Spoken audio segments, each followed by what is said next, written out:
Welcome to Make a Path Presents. I'm Ronnie Hayes, and today, let's talk The Walking Dead comic, issue 187, titled The Road Back. Now, nobody actually returns anywhere or goes back anywhere. It's more of a symbolic thing, like the road back to normalcy within the Commonwealth or something like that. I thought maybe Rick or something was going to be leaving, especially after his fallout with Michonne, the issue previous. Now, obviously, since we're talking about the issue, there's going to be spoilers for this issue and the previous issue. Speaking of which, the big fallout from that was Michonne putting Rick in a situation where he would have to kill Dwight to put him down because Dwight was going to kill the governor. Now, they kick off this issue with the governor, Pamela, holding a press conference with the people, letting them know that this, terrible thing happened and Rick was there to save her life. And she says one thing I loved. She called Rick, actually, I'll read it exactly how it was written. People of the Commonwealth, I give you my savior, Rick Grimes. Ouch, the irony there. Oh my gosh. Because Dwight was the savior. He killed Dwight. You guys get it. Anyway, that's in bold letters, obviously. That was written there on purpose. One thing highlighted here that's different on a show. In a comic, it's difficult to showcase certain emotions. Sure, they could have had the panels a little different and give Rick this certain expression just a moment before he goes on stage, but it reads rather dull, like he didn't pick up on that. On the TV show, you would see, if Andrew Lincoln was still in that role on the TV show, you would see something, you know what I mean? Like just this heartbreak look on his face when it sank in when she said the word savior. Knowing that he killed Dwight, he didn't really want to, Anyway, just the difference between the mediums. But after this, we get that for a few pages, and then we get Magna calling for Sadiq to go to the hilltop to get a couple people, and then to travel to the Commonwealth and make sure everything's okay. We move over to the princess and Mercer, and Kirkman decided to focus on some of the princess's backstory somewhat and have her come from an abusive background. I'm cool with the abusive background. There was a moment there where he painted the picture a little thick. There's people who have some really shitty backgrounds and upbringings. Yeah, absolutely. But there was just that one line where she was like, they took turns beating me. When one, got out of breath, the other would jump in. It was a little bit thick.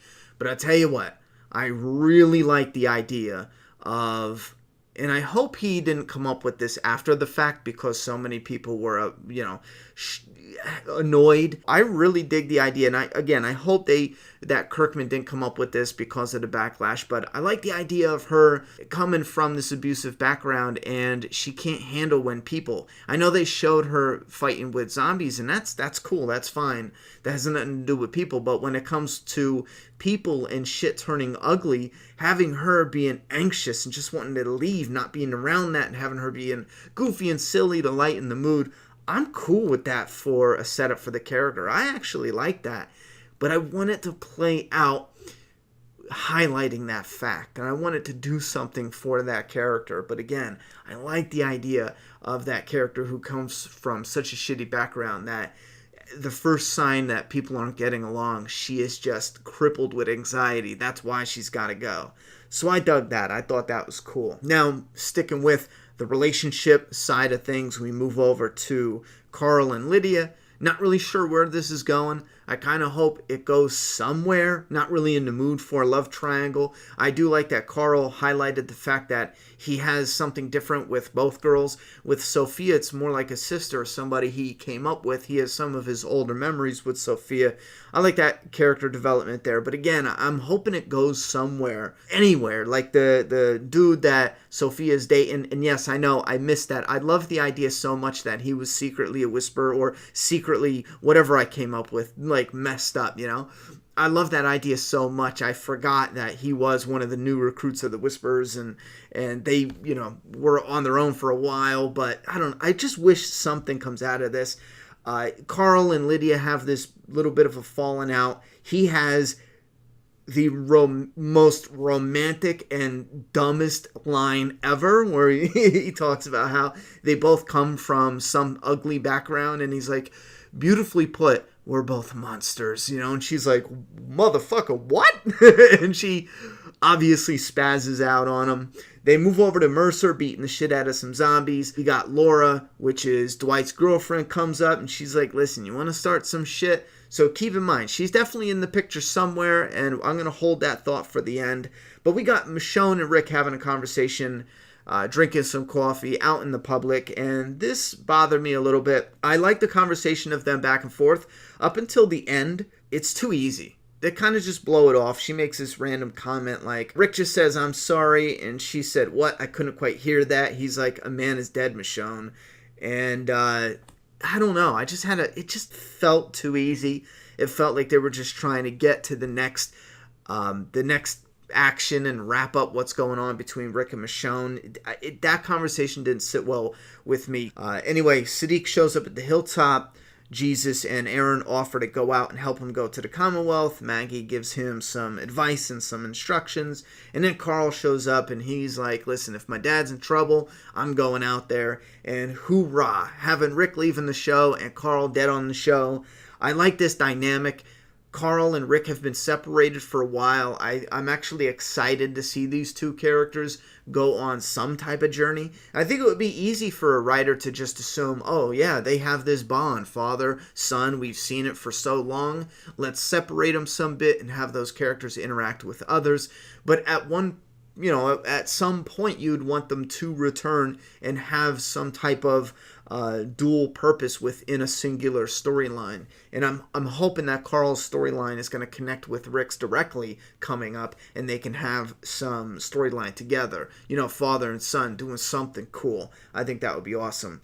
And then we go back over to the locker room where the soldiers are getting ready. Mercer gives a little pep speech about how they are the muscle. Without them, the governor doesn't have any authority to boss anybody around, so they can change things for the better. And this is where Lance, I believe his name is Lance, it's probably not Lance, I'm probably thinking of the bald guy, but this is where the guy who first interviewed our survivors when they got to the Commonwealth, this is where he comes in and says, Governor Milton is going to be so disappointed in you, seemingly leaving Mercer busted. Before the revolution can kick off, he's just busted.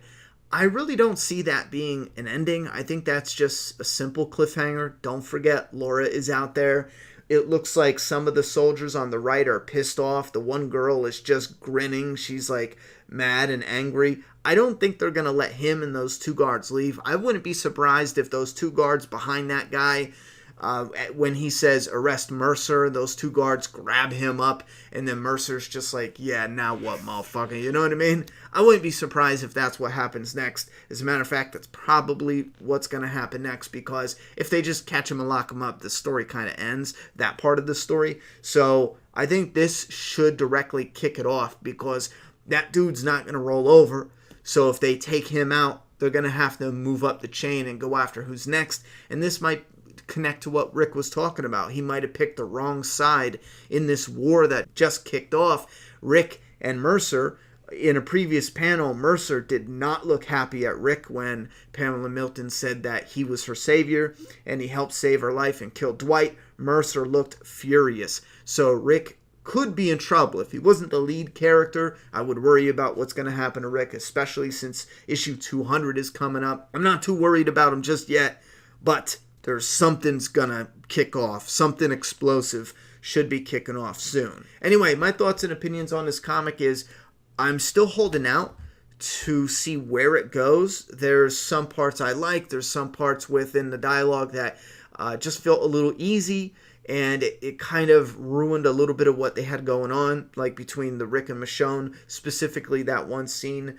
But where they end up is going to determine how I enjoy this part of the story, because I'm still expecting something different, a different outcome, something slightly different than what we got in Alexandria with just replacing the leader. I want something different, some type of twist, or something explosive and interesting. That's what I'm holding out for. But this issue was okay. It was another good read. I'm not really over the moon with the Commonwealth storyline, but it's also not terrible for me as a reader as far as my interests go. So put your thoughts and opinions down in that comment box. What do you think is going on with the Walking Dead comic, and what did you think of this most recent issue? Put those down below. I'm done talking, so it's your turn.